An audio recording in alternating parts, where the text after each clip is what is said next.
Ladies and gentlemen, I'm going to wait just a few more minutes. I really don't like to start late, but we only have 3 of our committee members here, so I'm going to give them about another 5 minutes and then we'll get started.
All right, ladies and gentlemen, we'll go ahead and get started. We've got several of our committee here, and we've got a lot of business to take care of, so I'm going to call this meeting to order. Thanks. Pull that door closed. All right, this is the first meeting on the fiscal 2019 budget of the Subcommittee on Higher Education. So we do have a copy of the 18 recommendations from the Senate that I think, Patrick, you passed that out to everybody. I haven't had a chance to really go into any of their changes yet, so we'll save that for the next meeting we have. They didn't make a lot. They made a few. I think we're going to have some more conversations on what they did with the rural development cut that they made and some other things. I've got to spend some time with the chairman. He's got a toothache, so I don't want to tell him they were cutting his rural development initiative while he's got a toothache. I have more self-preservation instincts than that. So we'll get to that. You do have a copy, so you can go through and see what changes the Senate has recommended to the conference committee. So we've got several opportunities today to hear from different departments and under our responsibility, and we have 4 presentations. We have the University System of Georgia, we have the Technical College System, Georgia Military College, and University of Georgia B budgets. We haven't spent much time in the B budget, and I wanted to have this committee take some time to listen to some of these requests out of the B budget. But the first is going to be Regents, and rather than just a recitation of our budget, and everything is on the table, members of the committee, to talk about, but one of the things that I wanted this committee to have an opportunity to do is talk about some of the really good news that's happening out of our Board of Regents. And if we hear anything from the parents and the constituents that we have, it's the cost of university education. I mean, we see each year where we stand, and fortunately we stand very well in comparison to our neighbors in the southeastern region on the overall cost of tuition and fees. But it is what we do hear about. And there's some things that we've been able to affect with the Hope Scholarship, but those of you who have paid that, like with the 6 children that my wife and I have, it's about a fifth, even with Zelle. So it's not necessarily a panacea when you're in Hope. And I do know one thing, and I do know what textbooks cost. When you pay $750 to $1,000 a semester for textbooks, that's almost a tuition payment. At least it's about half of what the Zelle was picking up at some of the colleges and universities my children attended. So if we want to make a dent and want to become heroes to our constituents on college education costs, let's take a look today at textbook cost. I mean, we have the example that's been in this committee for years about Georgia Public Broadcasting and what they were able to accomplish with the 8th grade social studies text. Currently saving the state about $9 million a year. It's an amazing savings. It's probably one of the better, more in-depth resources for our students to be able to learn with that the state has. And I've been talking to the Regents system over the last few years about this, and they've put a great deal of time and effort into what I think we're going to find today is an amazing program that's going to save our taxpayers, our families, a lot of money. I haven't seen this yet, so I'm excited to hear about it. So, Shelley, who is going to give the presentation? You want to come up and introduce your team? So, with that as a introduction, I'm really looking forward to this. This is good news, ladies and gentlemen. This is one of those where we want to find out what's happening that this Board of Regents and their Regent staff has put together. And I'm hoping that we can continue this in a spectacular fashion in the years moving forward and really save some money. So, Ms. Nickel. It's a pleasure to be here today to give you some really good news. Today we have Lucy Harrison, who is our director of our libraries throughout the system. She comes to us from the state of Florida and has been here 2 years now? About a year and a half. And she has done a remarkable job already. So with that, I just introduce Lucy. Thank you, Chairman Earhart, members of the committee. It's my pleasure to be here today. Thank you. Well, Shelley just introduced me, so I won't do it again. I will note that I also oversee the Galileo Virtual Library of Georgia, which serves not only the university libraries, but the public, technical college, K-12, and private libraries in the state. So this, in a nutshell, is the problem that Affordable Learning Georgia was created to solve. This is a chart showing the incredibly steep rise of textbook costs since the 1970s. Costs are rising at about 3 times the normal rate of inflation. What that means in today's dollars, these are national numbers. These may be a little higher or a little lower depending on where you are. But textbooks and other course materials are averaging around $1,250 per year. So over the course of a 4 or sometimes longer college career, that can be $5,000 or more that students are paying. What does that mean? That impacts students. There was a survey done by the Florida Virtual Campus back in 2016. They surveyed 22,000 students. Almost 2/3 of them indicated that at some point they had chosen not to purchase a required textbook because of the high cost of those textbooks. Almost half decided to take fewer courses, and over a quarter dropped a course after registration because of the textbook costs. Obviously, this is not good news. If you don't have a textbook, you're not going to do as well in the class. If you're taking fewer courses, it's going to take you longer to get through your college career. So back in 2011, the Board of Regents took a proactive approach to this, and one of the strategies that they identified back then was looking at open textbooks or open educational materials. So let me just pause there and explain what we mean by open educational resources. The bottom line is these are free to students, to anybody actually. They are openly licensed either in the public domain or through a license called Creative Commons that allows for revising, remixing, editing, downloading, whatever you would like to do with them, you're free to do. They are electronic, so they're available on the web or via your handheld device or your laptop, but they're also in a format that can be easily printable if somebody wants to go ahead and print out the full thing and have that paper copy. And anybody can use these. So while we are a university system initiative, the materials that are created through our program are available to anybody, including the technical college system, K-12, whomever would like to use them, private academics. So the core strategies that Affordable Learning Georgia is employing, we are working with faculty at the institutions at the university system to help them redesign courses to move from a commercial textbook, a publisher-provided textbook that may cost quite a bit of money, to a free or open, low-cost materials.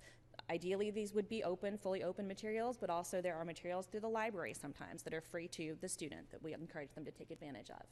We are building an engaged community of educators to get the word out and start being evangelists for this program. We do also partner with some other leaders around the state, and I'll mention a few of those a little bit later on. But the bottom line is that we are reducing the cost of textbooks to students and saving them money. The main mechanism that we're using for this is our Textbook Transformation Grants program. We offer 3 different size grants ranging from about $5,000 all the way up to $30,000 for the really high impact programs. And those go to the institutions, not directly to the faculty members, to give them the time and resources that they need to transform that course from one that is dependent on a commercial textbook to one that is using open educational materials. I'm happy to report that at this point, all 26 USG institutions have been awarded grants, some of them multiple grants. And there is a very robust process that we go through. There's a proposal that they have to submit. It goes through peer review. They don't get all the money at once. They get some up front and then some once they've actually implemented the materials. So I mentioned we have some statewide partners. The main one of those is the eCore program. That's the online undergraduate courses that students around Georgia can take at a lower tuition cost. We started partnering with them in our first year.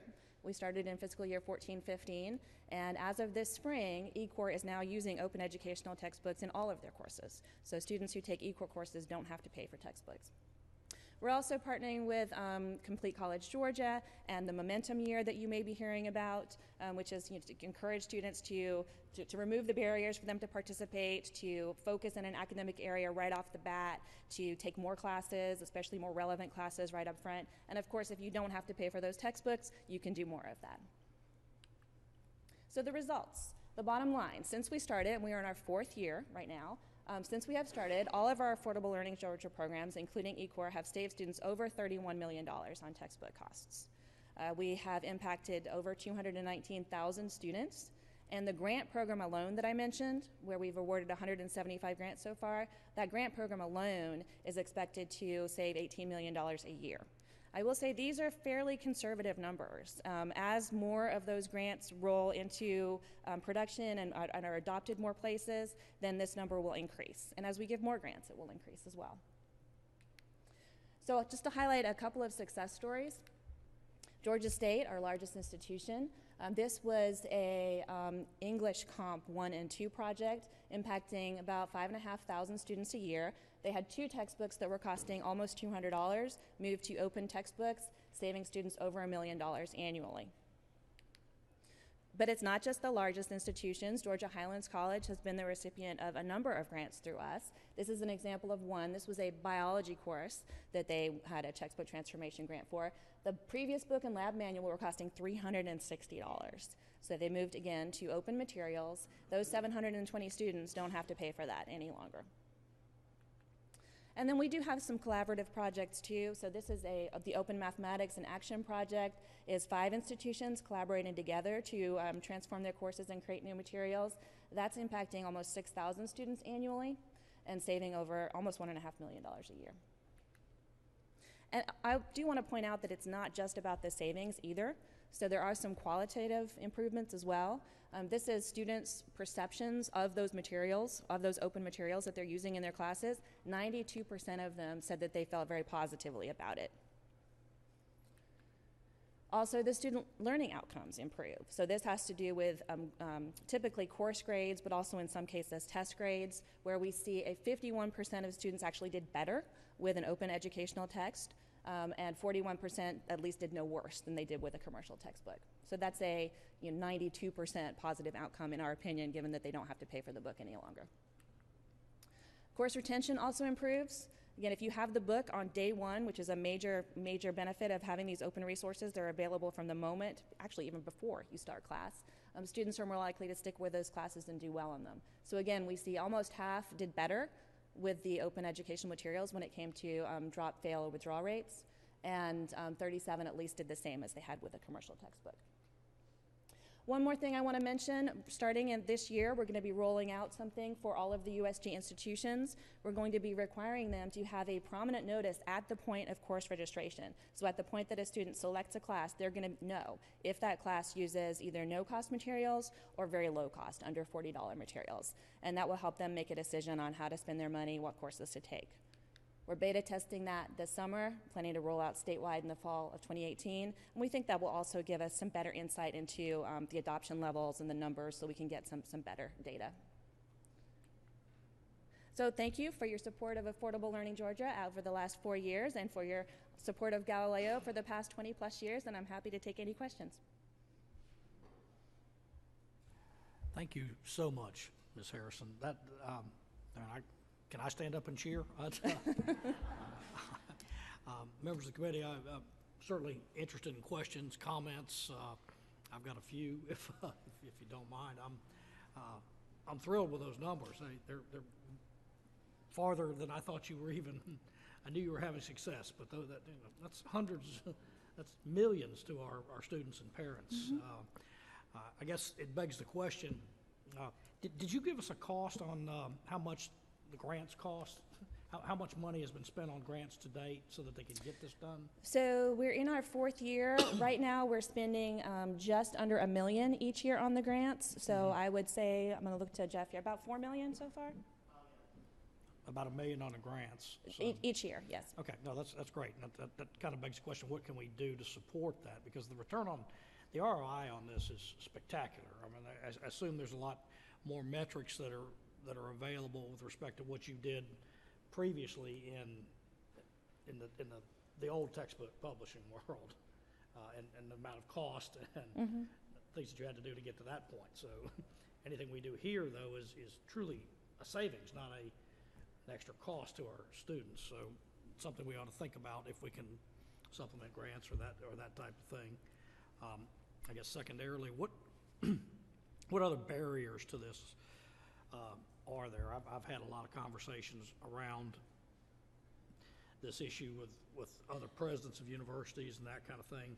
The textbook publishing industry and the long-term contracts are generally a theme that I hear. These 10-year contracts, we're locked in. How much of that is a barrier to your entry for these types of courses or these types of open source textbooks? So I know I wouldn't say we've seen so much of the contractual locking in. There's a lot of the faculty who have sort of designed their courses around a more traditional textbook, and it is a fairly heavy lift for them to get off of that and onto something that is open. So that's why we're funding these grants, to try and help them with that initial lift process. I know that Dr. Denley is also working with some commercial textbook publishers to try and kind of attack this from the other side, because we're not going to get rid of commercial textbooks altogether. So what could we do to maybe get some statewide practices in place to get the publishers to agree to come down on prices across the board for Okay, I mean, textbooks just that are from being my used? own experience, I mean, are you pushing some of these professors and that kind of thing? I mean, just on the macroeconomics textbook, that Samuelson text that everybody, my dad had a copy, I had a copy, and my sons have had a copy, but the dime's worth of difference for that several $100 textbook between now and 1950, when Samuelson published it, is nothing. So, I mean, are we looking for opportunities to tell We are. professors to move, or incentivizing them? Yes, we are. So apart from the grant program, we also have we just started a faculty learning community. So we reached out to some folks who have done a really good job of at their institution, spreading the word, getting adoption, doing departmental-wide adoptions. And we're working with that group to have them sort of become evangelists, and what are the best practices that worked at institutions, and then help spread the word across the state. We think this identifier that we're going to be putting into the course catalogs will really apply some pressure as well, right? Because it's going to make it more visible for students, but then we expect the faculty will start getting questions. Well, why isn't your course using it? What can we do to get there? Great incentive. Well, I don't want to hog all the time. I think members have questions. Chairman Smith. Thank you, sir. It's turned on. I don't know. Just might have to speak up. Okay, I'll speak There up. you go. There you go. Okay. I agree with the chairman that probably the biggest two complaints I get have to do with fees and the price of textbooks. And as far as the price of textbooks is concerned, free is good. The question I have is a lot of these textbooks that are used, I know back in the Stone Ages when I was in school, the professor wrote the textbook that we used. How are we dealing with funding or paying for, because you got a class that's got 100 students in it, they have to buy 100 textbooks. How does the free factor into dealing with the professor or whoever wrote these books? So if they are developing a book through our textbook transformation grants, or adopting some other open textbook that somebody has written elsewhere, the faculty member is not profiting from that at all. There's no cost to the student. The faculty member is not going to be benefiting from that. I believe there are requirements already in place for department level approval for any textbooks that are being used, especially if the faculty member has written them themselves. So I think there are some checks and balances that need to go through. I'm not an expert on that and can't speak to the details of how that works. Thank you. Mm-hmm.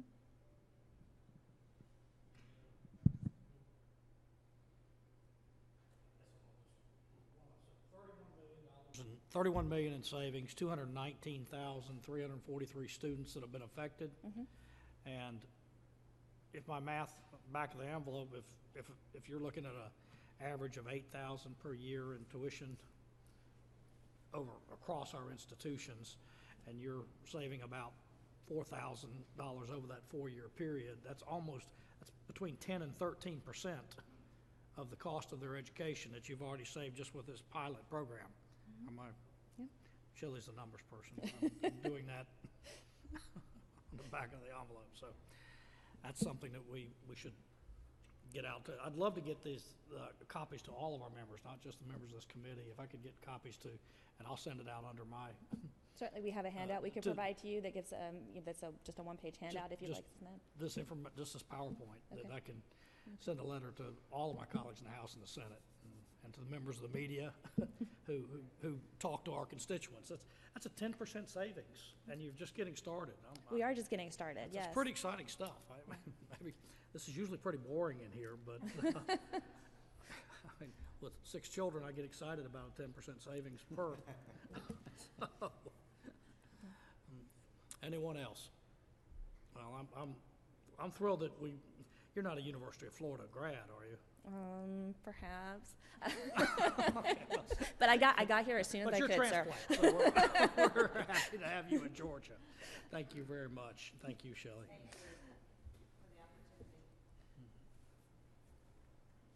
I'll make sure everybody gets copies of that. I think that's pretty amazing. That I knew it was good. I didn't know it was 10% over the life. And maybe we look for a way to help that along. If they've only, what did we hear, $1 million in grant? The grants have cost 219,000 students. That's only a fraction, obviously, of what we have. The more students we can serve, the more savings we'll get. I expect if we take a look at that and see what we can do, I'll be more than willing to entertain any suggestions from members of the committee as we walk through this process. So, thank you.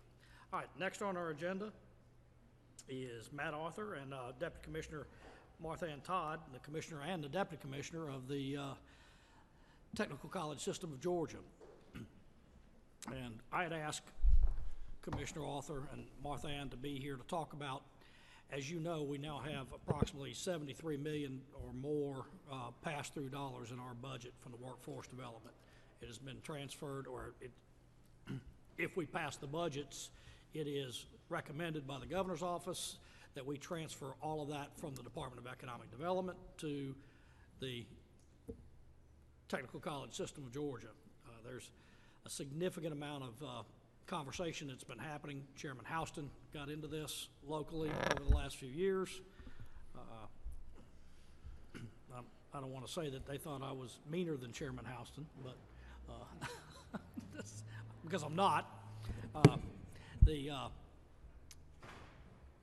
The accounting in this program, I want to ask this committee to take a close look at. Commissioner Arthur and Deputy Commissioner Martha Ann are just getting started with this, but I wanted you to take a look at the administrative accounting in the beginning, the accounting for each of the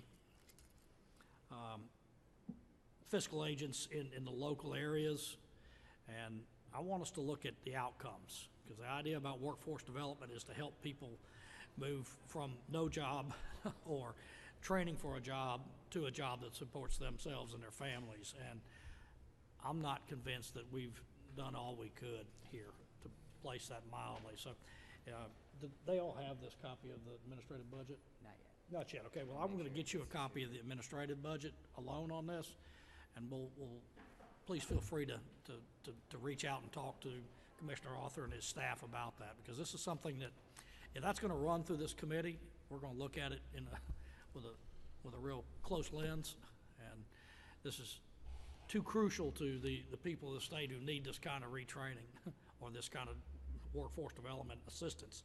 This is a wide category.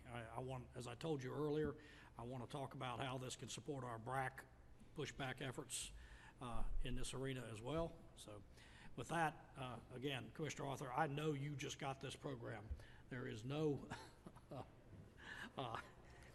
preconceived notion from either myself or I know not our members of the committee. So if we ask some questions, it's only because we want to know too. Sure. So, Commissioner Arthur. And we are just learning. You know, we're just getting parts of the budget and some of the contracts that we're looking at, and so we understand workforce development. And I've got. Do you want our current budget or? Yeah, feel free to do whichever program you have.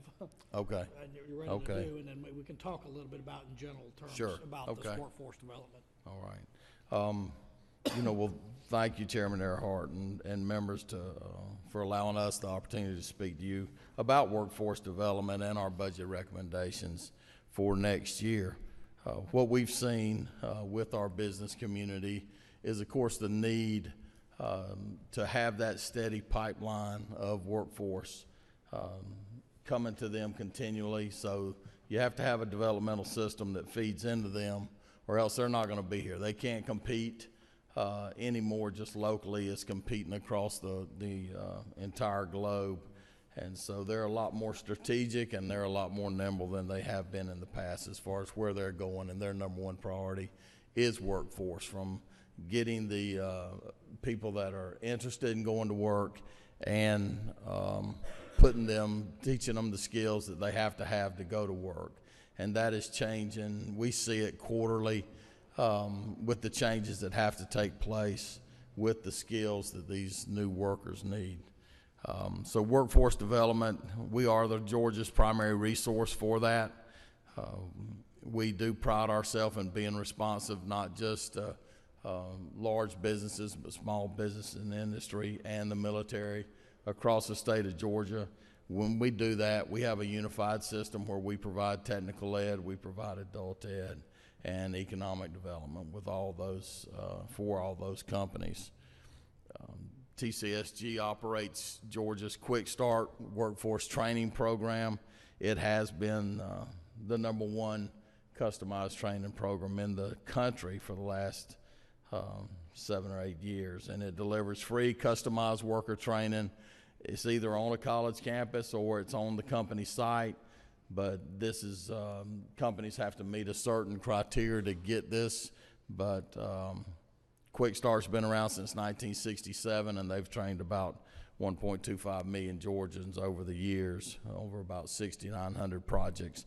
And right now, of course, one of the biggest projects we have is down in Pratt Whitney in Columbus, Georgia. They are growing, and so we are down there with Quick Start training them. We also stand by our graduates. If a company hires, when they hire our graduates, if a student's not trained, they feel like in some of the standards that should have been taught, we take that student back. This is in every field. We have a guarantee, and we'll take them back and train them free to go back to the workforce. Each one of our colleges has an economic development team that is out there working with the industry and building relationships and tying those companies with our local colleges. Some examples: Gwinnett Tech, Mercedes-Benz, they needed service technicians. They had trouble finding them that could work on, so we set up a separate program just for Mercedes-Benz at Gwinnett Tech so that they have a pipeline of workforce coming into them. South Georgia Technical College, of course, has been working with John Deere and Caterpillar for decades. But we not only work with their corporate offices in training, we also train service technicians that work all over the South and Southeast. Savannah Technical College, of course, works with Gulfstream Aerospace to ensure that they have the certified mechanics. Georgia Northwestern in Rome, of course, that's home of the flooring industry, and so Mohawk and Shaw and all the companies up there. Right now, you'll see in our capital outlay, you'll see some FF&E money going to a building that we're currently building in that area, in the Dalton area. And we've got 10 different flooring companies that we're working on the training center for them right now as it's being built. These are some of the larger companies, but of course the thousands that we work with have anywhere from 5 to 50 to 75 employees. And we work with those companies also. The biggest challenge we have is getting the word out that we're there. And so we work on that continually. But we do have partnerships all over the state. Some of the larger ones: Shaw, Mercedes-Benz, Swift Trucking, Georgia Power, Kia, Pratt Whitney, Miller Coors in Albany, Shire, Biotech Lab, Phoebe. Those are just some of the other ones. But we served 4,755 companies last year in contract customized training. And so that's what we do. That's what we're for. That's our mission, is to train Georgia's workforce. Another way that the technical college has found to work with industry, we have more and more industries asking for apprenticeships. And so apprenticeship programs have grown 20% over the last year. In Georgia alone, we have over 7,500 apprentices. You wouldn't have, apprenticeships have been around since the beginning of time. They kind of died out. They're coming back. And we work with Yancey Brothers, Hitachi, Club Car, Textron Specialty over in Augusta, C-Mex, Frito-Lay, and hundreds of other companies are developing programs for apprenticeships. In fact, they've grown so fast, we've had to hire 2 full-time people just dealing with apprenticeships and dealing with the industry and what that entails. We are also very involved with the Georgia CAP program, where apprentices start in high school. They start, in fact, at age 15 with these industries. and that program is growing also. And it's not just the German companies that are asking for that. RF 2019 budget recommendations. You'll see the first 4 columns. You see the changes that have gone up. The majority of that money is for teacher retirement, merit assessments, teamworks, and Department of Administrative Services insurance premiums. However, under Department of Administration, there's $1 million in that for marketing statewide. And under technical education, part of that $4,137,941 is a transfer of funds for the Bainbridge College campus.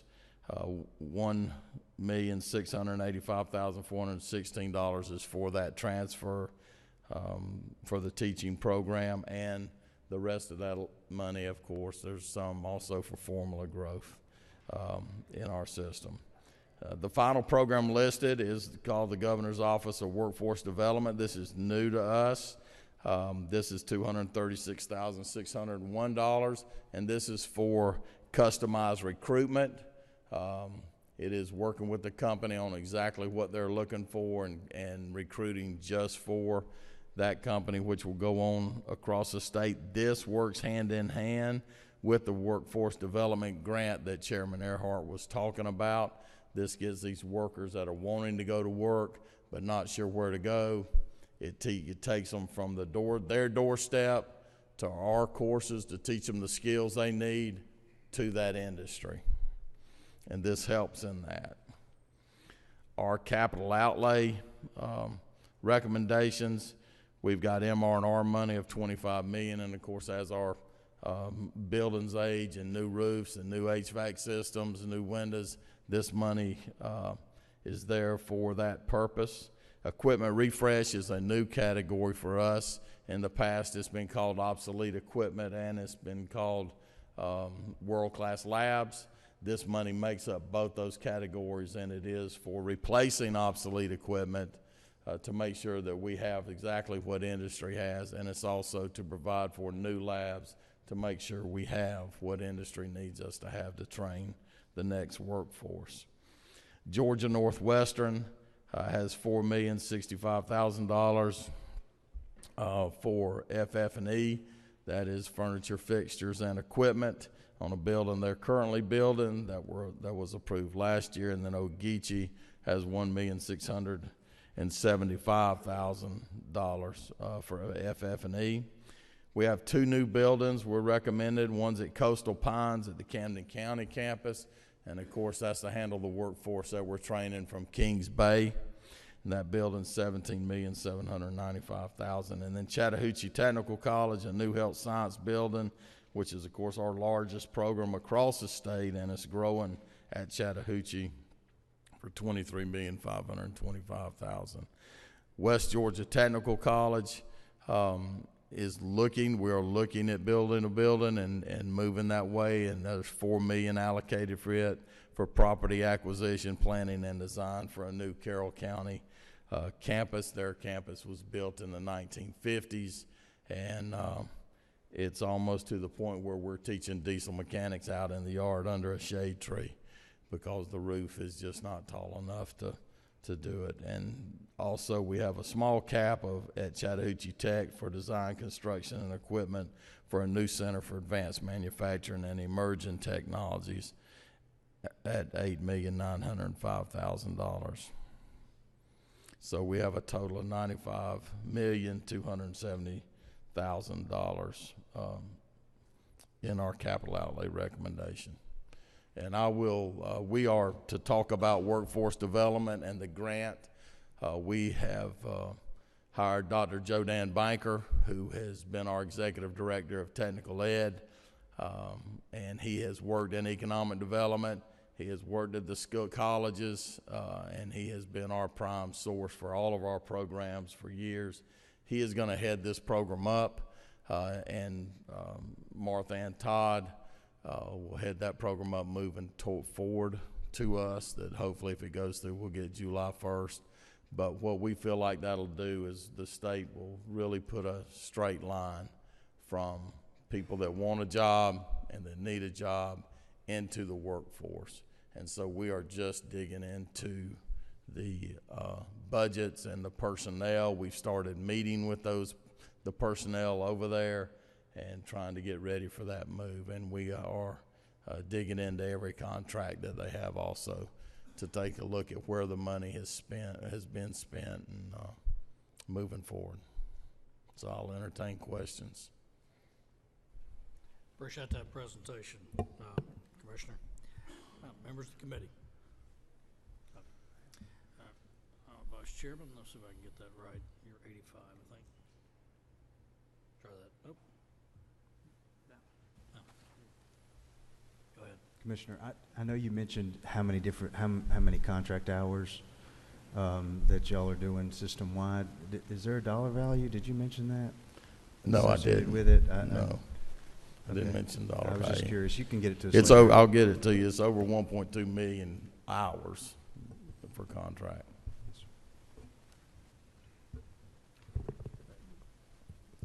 Commissioner, I've got a question or two. I appreciate what you're taking on, what you do, the guarantees that TCSG makes for those students, your metrics of success over 90-something% have jobs. It's a program in this state that we should be proud of and that year after year exceeds expectations. So we're appreciative. I know the members of the committee will look at the capital budgets or those capital outlay projects. You actually did pretty good coming out of the governor's office. There's not a lot left.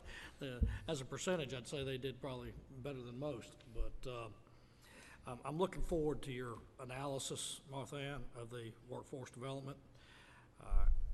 I asked for the administrative budgets, and I'm just starting to dig into those. And in an administrative budget, we've got salaries and benefits of $3.5 million. I'm assuming that's all the staff that has been working on this, not at the regional level, but just here in Atlanta. You said you're going to dig into those contracts. Yeah. I'd like you to share with this committee a detailed analysis of things like that. And then you look into, there's $1 million in branding, outreach campaigns for about another $1 million.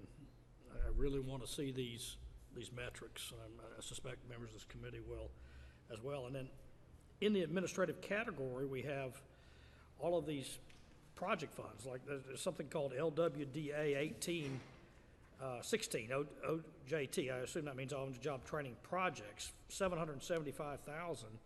But this is the administrative side.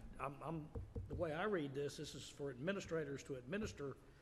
There's $775,000 paid to somebody to administer an on-the-job training program. And then the programmatic elements of the federal pass-through funds are, this is just the 15% of it. That's a you've got all these great Quick Start people who've been doing this. I wish we funded Quick Start at this level. I think my Vice Chair Blackman said, you know, this is Quick Start Light. Well, Quick Start Light, it's more like Quick Start with all the money. Maybe we need to just flip that and let Quick Start and see what they could do with that. But please look into these. We will. Committee. We are. It's not making Yes, sir. a lot of sense. I mean, I don't want to be the only one pontificating. We will definitely give a detailed report and I know you look will. through I have that. great And confidence. so, I know Chairman Houston was talking about frustrations. I don't see that happening here, so thank you. Yes, I don't sir. see any other questions from members of the committee, so we'll wait anxiously and see what we do here over the course of the next couple of weeks. Thank you, Commissioner. thank you. Appreciate Thank you, Martha Ann, for coming to be there. Okay. Next on our agenda is Georgia Military College. They've got a request that's in the bond section, but what I've asked General Caldwell to come up and talk about is the teachers' retirement system shortfall. Ladies and gentlemen, we've just put about $361 million in proposed budget shortfalls into the teachers' retirement system. I'm not saying we shouldn't do that. I have a concern that we're not fixing the underlying structural problems, and we've kicked this can down the road one more time, but we have an obligation on these on these retirement systems. And there is a unfortunate perception that the Georgia Military College is a private college. It is a public college, and it's a state institution. And they're sitting out there with a $900,000 unfunded liability, and the governor's office was able to recommend about 200 of that. I want the general to talk to you about not only what, I mentioned how unbelievable the results are from TCSG. If all of our institutions had the results in an open access institution that General Caldwell has been able to get out of and demonstrate over the last 5 years of his tenure, we'd be leading the world in success across the board. And we do, I'm proud of all of our agencies, from the Regents to the Technical College, but this one institution has an amazing track record. So I recommend to you, and again, he's in his business suit today, but this is a truly an American hero. If you ever get a chance, sit down and talk to him, and I know he's humble, he doesn't like to hear this stuff, but about where he served, what he was responsible for as a 3-star general and a true American hero. And we now have him in Georgia. General Caldwell. Mr. Chairman, members of the committee, thank you very much. Today, I just would like to set the stage again about who Georgia Military College is. I think most people know we are the military junior college of Georgia. There's only one in the state of Georgia. There's only 4 in the United States of America. And out of that program, we produce leaders for the state of Georgia. Predominantly men and women who decide they want to make a service in the armed forces will come and go spend 2 years with us, get commissioned, and move on to finish in a regent school, get their 4-year degree, and then serve honorably in uniform. Others make the decision to serve as leaders in the state. So we're very proud of that program. But in addition to that, we've got another 14,000 students who are not in the military program, and they're predominantly coming from households of less than $30,000. Over 50% of our students come from households that make less than 30%. We know we've got about 70% on Pell, almost full Pell, most of them.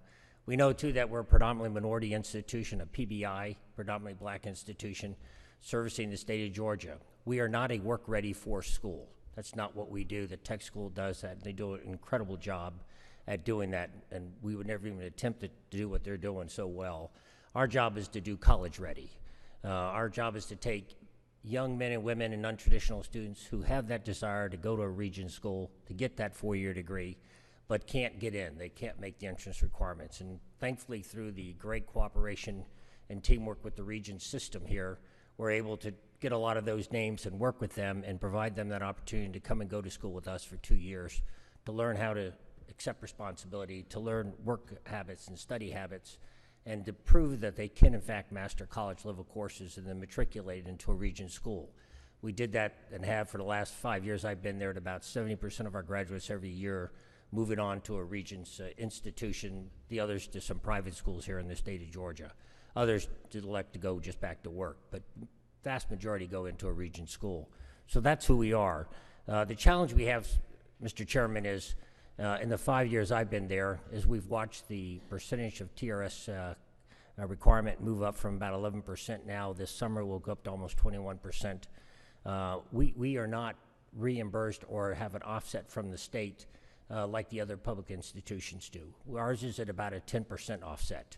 So in the time period that I've already been the president of the college, the additional expense to the institution that we can only raise through tuition off our students has been over $952,000. And that's an enduring expense that we right now we're prepared to accept and continue to handle. The challenge we have is this summer now, it's going to double. With the increase that will occur this summer, there will be an additional $953,000 or so additional expense to us that we already have in addition to the $950,000, giving us about a $1.6 million bogey that's not reimbursed. We are going to receive some reimbursement, otherwise it'd be about a 1.85 delta, but it'll be about a 1.6 right now. We're not asking for the back years. We're just saying with the projected upcoming expense that's going to occur this summer, we'd just like to get the offset that will enable us to pay back to TRS. That delta right now is about $725,000. And again, we're not looking for the other 950,000 since I've been here that we've already incurred. We're just anticipating what's going to occur this summer and recognizing the enormous implication it'll have on our very limited budget.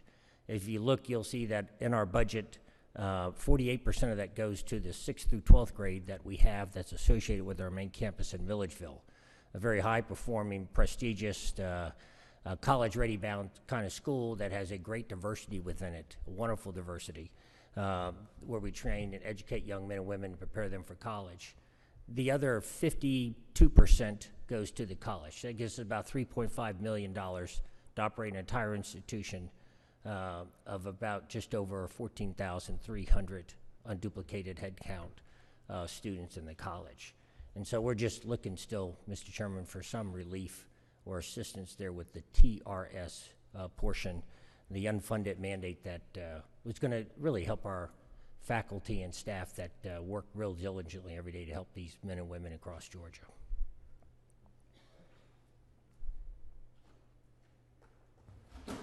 Thank you, General. Any questions, members of the committee? Let me ask a question or two, General Caldwell. Would it be a fair statement to suggest that the choice to participate for your, again, state institution members who are in the TRS defined benefit, was that a choice that you were given, or is that, I mean, were you allowed to go out and find a defined contribution plan for your teachers and those types of things, or is that somewhat imposed upon, that's? Mr. Chairman, we've gone back and asked the question if we could have the option to withdraw out of TRS if, in fact, we're going to be given this unfunded mandate to have to operate.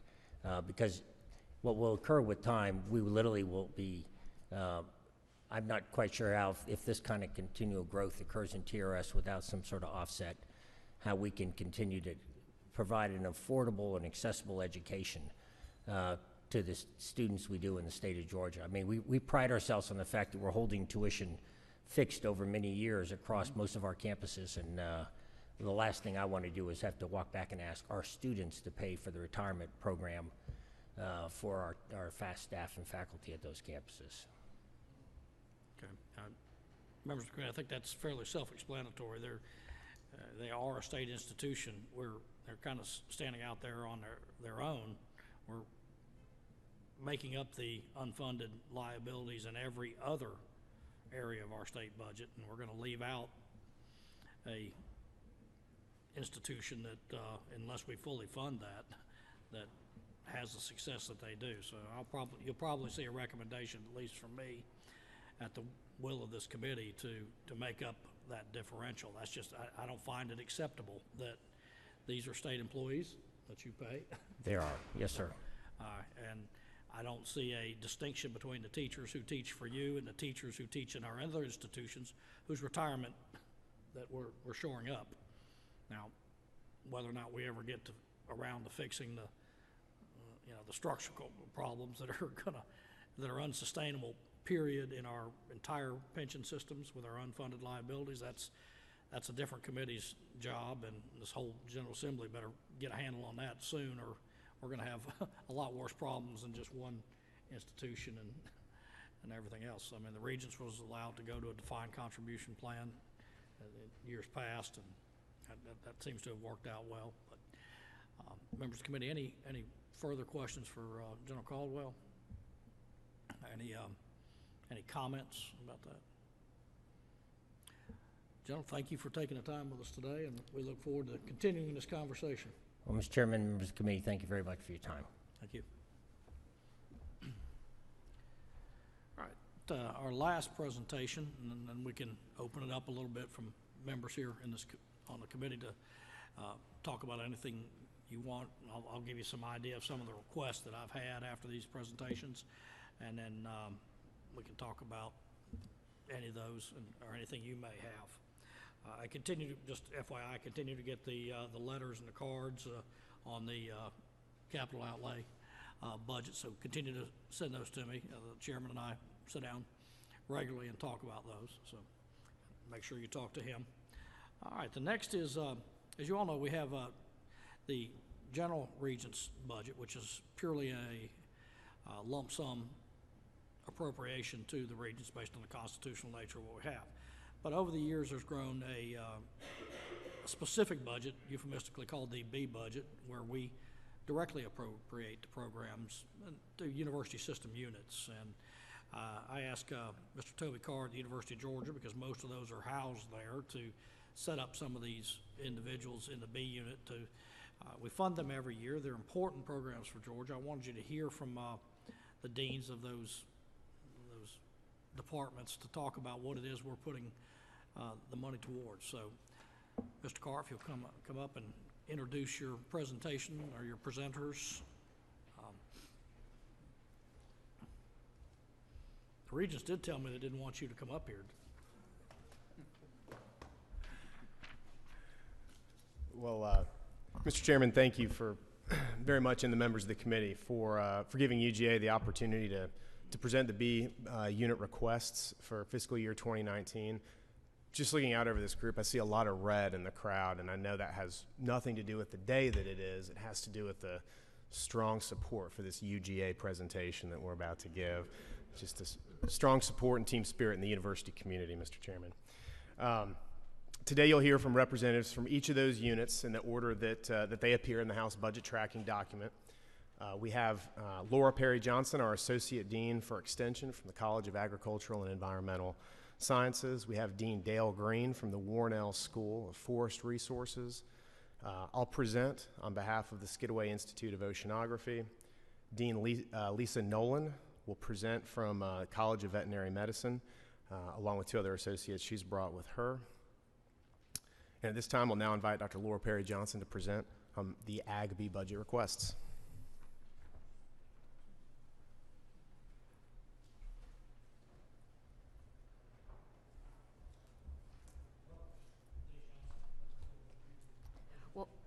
Thank you so much, Chairman and members. I certainly appreciate the opportunity to be here with you today on behalf of the College of Agricultural and Environmental Sciences and Dean Sam Pardue, as well as Alan Moore, who's our Associate Dean for Research. At a land-grant institution, I'm sure you understand that research and extension are so integrally intertwined that it's very easy for me to speak to both of those requests today. You'll find those in your tracking document at 41.1 and 41.3. I'll start out with the 5 faculty positions that we are requesting. These are basically faculty positions that are going to support the $74 billion agricultural industry that we have in Georgia. Many of them will support more than one commodity, so that is really important that we can spread our resources across. Those 5 positions, just to give you an idea of what they are, the top position on the list is a pasture weeds and forage agronomist. We have one forage specialist across the state, but with the size of our cattle and forage industry, that's just not enough, and the growth of invasive weeds, so that will support that.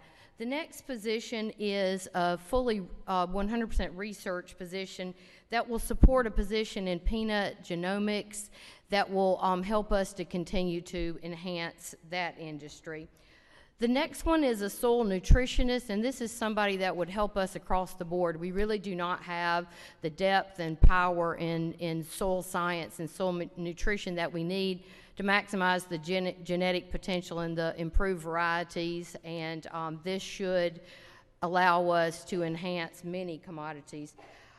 The next one is a post-harvest physiologist. Several years back, we were able to make tremendous advances in the onion research because we learned how to store the onions for longer periods of time, and that really enhanced the Vidalia onion industry. This is the type of position that would work with our fruit and vegetable industries from the time of harvest through processing and storage, and help enhance that industry. And finally, a turf grass pathologist that would be located in Griffin that will support the growing turf grass industry and some of our green industry. So those positions are pretty much a combination of research and extension, and those percentages are indicated in the budget information we've shared with you.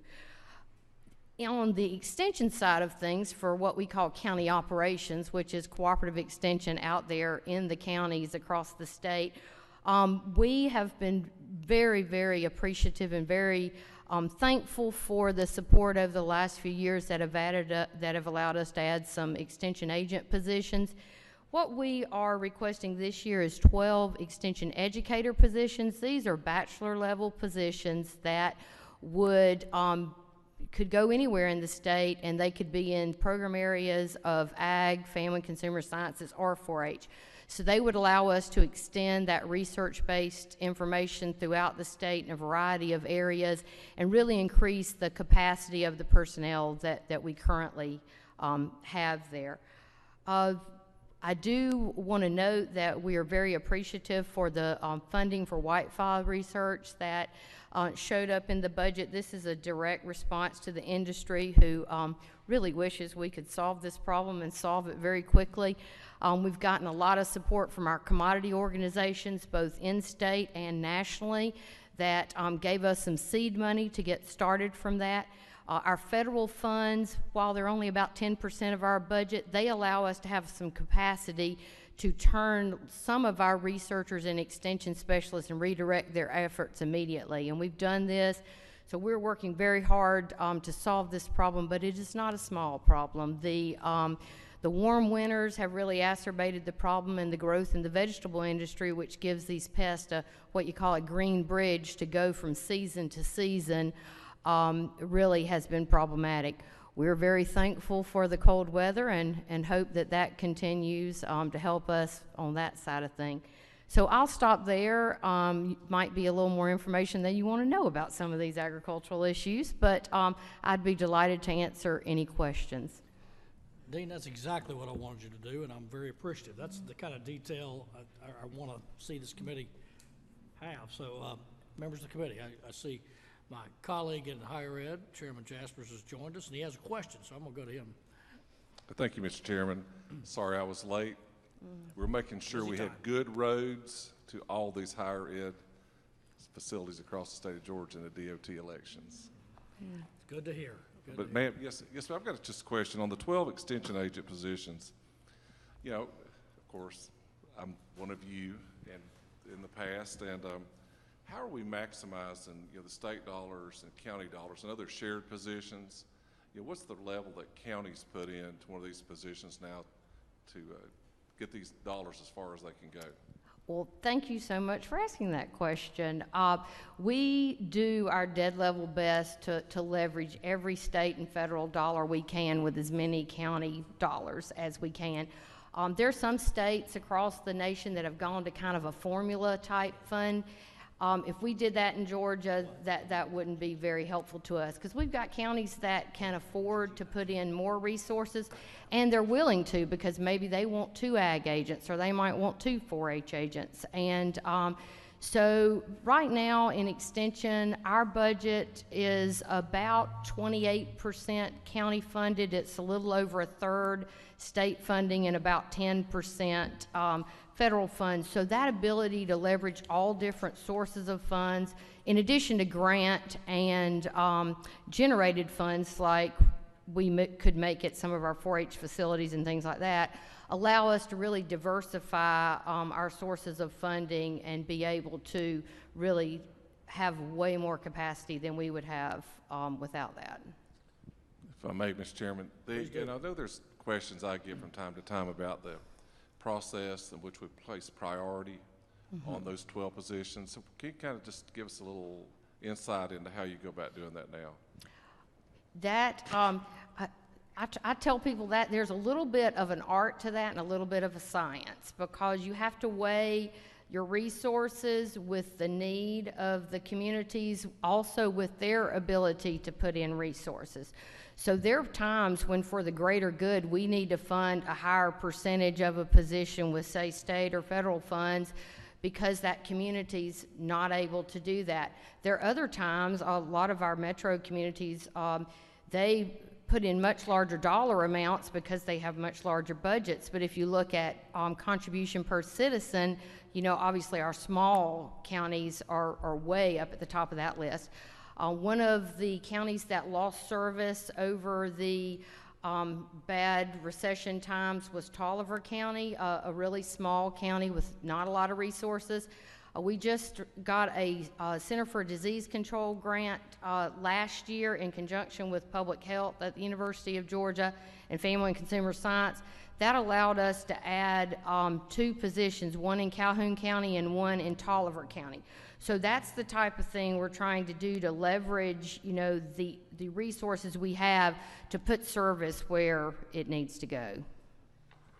Thank you, ma'am. Thank you, Mr. Chairman. Thank you. Let's see. Don't see any other questions, Dean. I'm very appreciative of what you've brought to us. And, Well, I just can't thank you enough. We work every day to be a great value for the resources entrusted to us, and we appreciate your time and this opportunity. Thank you. Thank you. The agricultural education in this state is top of the line in this country, and we should be proud of that. So. Mr. Chairman, thank you for the opportunity to speak to you all today about our budget request. The Warnell School of Forestry and Natural Resources is asking for some additional funds to handle facilities that we're trying to be good stewards of. We have several buildings on our forested properties around the state, some at Whitehall Forest in Athens, which is our principal teaching facility, as well as some applied research, as well as our B.F. Grant Memorial Forest, which is in Putnam in Morgan counties. We're asking for some funding for additional building maintenance, primarily roofs and painting to keep those buildings functional. In addition, our Whitehall headquarters building, which dates to 1893 and is on the National Register of Historic Places, needs some brick ceiling to keep it secure. We've obtained some donated boats from sister federal agencies, Fish and Wildlife Service particularly, which has helped us add research boats to our fleet, our small fleet, which is working on projects as varied as looking at the environmental impacts of the Savannah River harbor deepening, as well as the impacts on mussels and other aquatic life in the Chattahoochee Flint system, which is being contested with our state to the south. We need a place to store those boats to keep them functional, so one of our asks is for some additional funds for a boat storage shed. And then finally, we're going to work to reduce the number of buildings we're maintaining. We have 3 buildings we'd like to demolish so that we can reduce our needs for funds to keep up with those. That's a residence at B.F. Grant that we no longer need since we don't have an employee there, an office at Whitehall that we're going to take down, and a storage building there as well. So small but important ask for us that we'd ask you to consider, and we do deeply appreciate the support of this committee in the past. I think we're leveraging state funds at nearly 2 to 1, and we try to make good use of the taxpayers' dollars. Be happy to field any questions. Certainly. Members of the committee, any questions?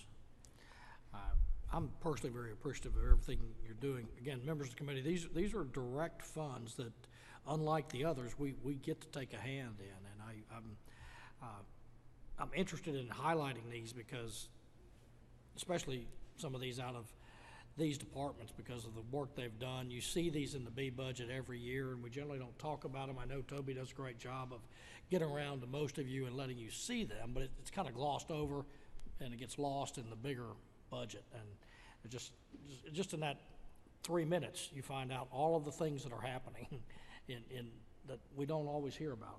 I'm appreciative, and I know the members of the committee are. So. Thank you very much. We're appreciative of y'all. Thanks, sir.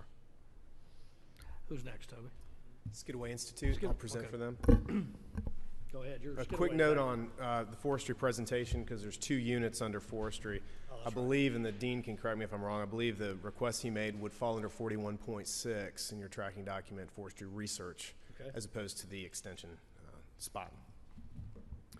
I'll present today on behalf of the Skidaway Institute of Oceanography. That's the next one-pager you ought to have in your folder. And the request for this year in Skidaway is going to show up under 41.18 of your tracking document.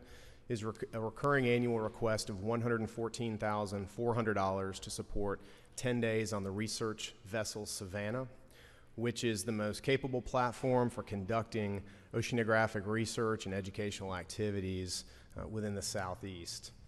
Since being brought under the UGA umbrella a few years ago, SCIO has had an enhanced academic mission, and so this funding would support 5 days to be specifically used to support experiential learning opportunities on the research vessel Savannah for both UGA graduate and undergraduate students. The remaining 5 days would be used to support interdisciplinary research with a strong educational and outreach component based on a competitive proposal process that would be open to any other USG institution. So 5 days allocated to UGA, 5 to other USG institutions. In addition to the land grant mission we serve, it's a sea grant as well, and some of that falls under as well. And so that's the thinking behind this request, to expand this unique asset to the state of Georgia to everybody for the experiential learning component. Thank you, Toby. Any of you who haven't seen that particular boat, it's fascinating for what the undergraduate and graduate students get in experiential learning, and it's another one of those great assets to the state of Georgia. And again, these aren't monster numbers like some of the others we see, but $114,000, it gets 14 students into that kind of an experience is an amazing, inspiring thing. So, Toby, I don't see any questions on that, so thank you for bringing your team. Thank you. Anybody? And who else? I think that's it, is it? Vet Med Experiment Station, and then we'll be done. Oh, okay, Ag Experiment. Okay. I'm sorry, I didn't say, you guys moved. Just introduce your team when you come up too, please, Dane. Thank you.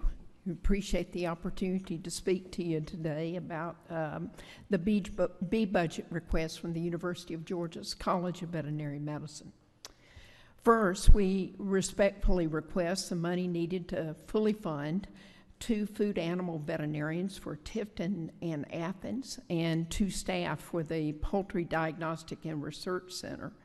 75% of these positions were funded last year. To date, the 2 technicians are on board. One of the veterinarians has been hired and will begin in April, and we're negotiating with another to start in June. These are great additions to the college. We're also seeking funds to hire another poultry clinical services veterinarian.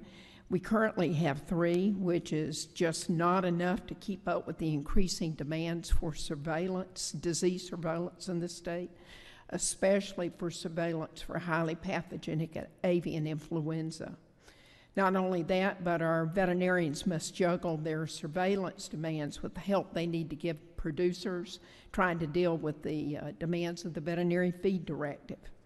Basically, 3 veterinarians we have just cannot keep up with all they must do in service of the poultry industry of Georgia. Also, our B unit spaces, including PDRC, the Athens and Tifton veterinary diagnostic labs, and our 2 farms are in need of sufficient funds for their maintenance and operations. Currently, the support of these units is set at $2.30 per square foot, which is inadequate to the task. We estimate that an increase of $1.97 per square foot in recurring funds is much more realistic. It's also equivalent to the funding provided to the university's College of Agricultural and Environmental Sciences for their B units.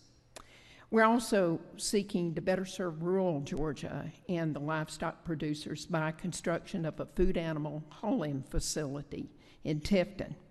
Here, we're looking for a one-time expenditure of $900,000 that would be used to construct a referral center for food animals. At this facility, we perform advanced medical procedures that cannot be performed on farm and that local veterinarians would refer to us. In addition to providing the high-level specialty care needed in South Georgia, This facility will allow us to expose more of our students to rural veterinary practice and better enable us to offer continuing education to local veterinarians. We think this would be a win all around. Finally, we're asking for funds for a technician to support applied research in the Tipton Diagnostic Lab. Doing applied research in the diagnostic lab ensures that that research is relevant to the industry, to the Georgia's $3 billion food animal industry. And from my experience, the linkage of diagnostic service to research and teaching is one of the best examples of land-grant philosophy in action that I can think of. So that's what we're here about today, and we appreciate your consideration. Thank you. Thank you very much, Dean. Let's see, don't see any questions yet, but again, these folks all drove from Athens and from to come show us what they're doing. I mean, the closest Representative Carson and I get to chickens is we don't have a lot of poultry. We have an argument if somebody puts 2 in their backyard in Cobb.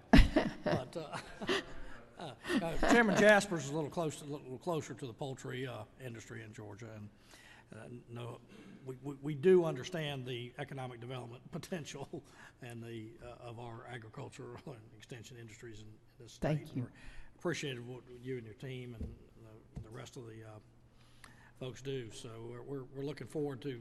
I generally get this translated from the chairman. I take Chairman England these particular requests, and he translates all these these terminologies that I'm not necessarily familiar with. In the I certainly don't reach out to Representative Carson for help in this, and he generally says yes, so that's always a good thing. That's good. If it has to do with agriculture or extension. So thanks for your time today. We're You very bet. We appreciative. appreciate your Thanks everybody for service. coming. Thank Thank you, you. Toby. Okay, let me. That's the last of our presenters, members of the committee. I want to give you some idea. We'll probably have one more meeting at least to talk about some of these. I really want to get you these budgets and talk a little bit more in depth about workforce development just among the committee members because of the depth of that. Again, we're going to continue to keep discussing the capital outlay bond projects. We've got several requests for cash. One from Majority Whip Coomer in the section on the military guard service cancelable loan for about $250,000 that we'll be looking at. These are requests, but I want to give you an idea of some of the things that we're looking at. I want to take a look at those E-Corps grants that we heard about. If we can maybe prime that pump a little more with, again, 219,000 students are benefiting from $31 million worth of savings in textbooks, and that's just, I can't imagine